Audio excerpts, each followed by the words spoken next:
Welcome to the Transparent FX Academy. I'm Nick and I'm a top author on TradingView with over 190k reputation points. In this video, we will try to understand where we have the highest probabilities for a potential move on this pair. And the way in which we will be doing that is first, analyzing the pair from a technical perspective. Then we will go and see what we have when it comes to the commitment of traders, which is what hedge funds and the non-commercials, so the biggest speculators in the market, are doing. So without wasting any more time, let's go straight to the charts.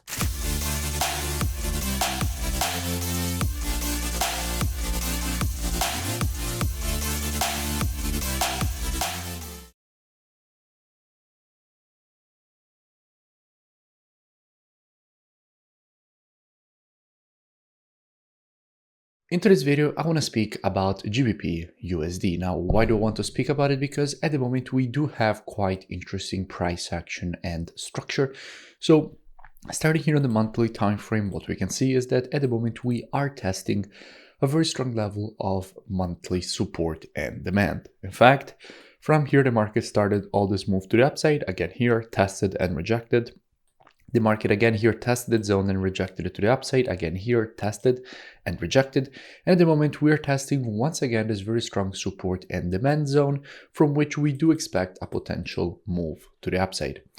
Dropping down on the weekly, what do we see? Now here on the weekly, we see the market is definitely overextended to the downside at the moment.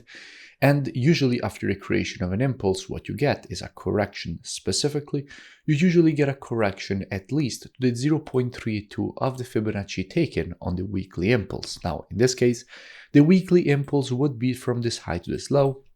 Therefore, what we expect here is for the market to provide a correction at least to this first upside target here from a weekly perspective.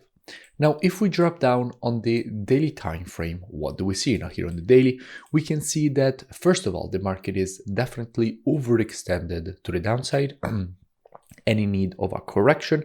And second of all, we can see that we have already started decelerating at the monthly support that we have already identified. In fact, this blue box is actually the monthly support and demand that we have previously drawn on the monthly time frame from which we expect a rejection to the upside. We can also notice how in creating this move to the downside, the market has also printed this M pattern. And in general, after the creation of an M pattern, you want to see the market create a move to the upside to go and retrace at least to the 0.32 of the Fibonacci taken on the daily impulse, which would be from this high to this low, which gives our first upside target at this level.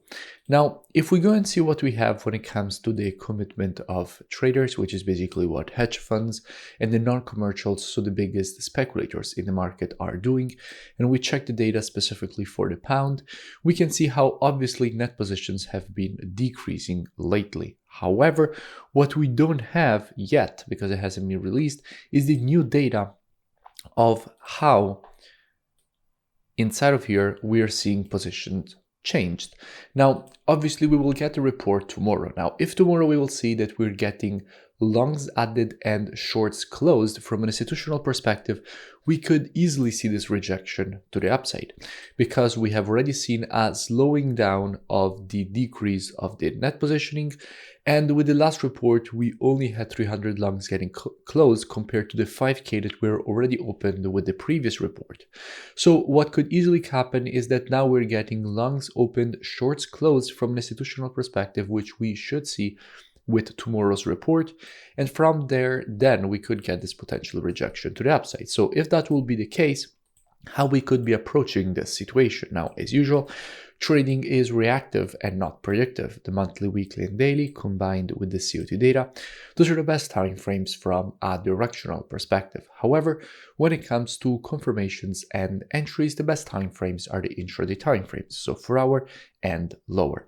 Therefore, what we could be doing is monitoring price action from an intraday perspective instead of this area waiting for the market to shift from an intraday bearish market as we would have to an intraday bullish market. And if the market would shift from an intraday bearish to a bullish market and provide to us one of our valid entries at that point, we could be looking for this potential move to the upside and for the market to retrace at least to the 0.32 of the Fibonacci taken on the daily impulse. Now, if you don't know what I'm speaking about when I say market environment shift and valid entries, that is all part of the mentorship program, which you can now access completely for free.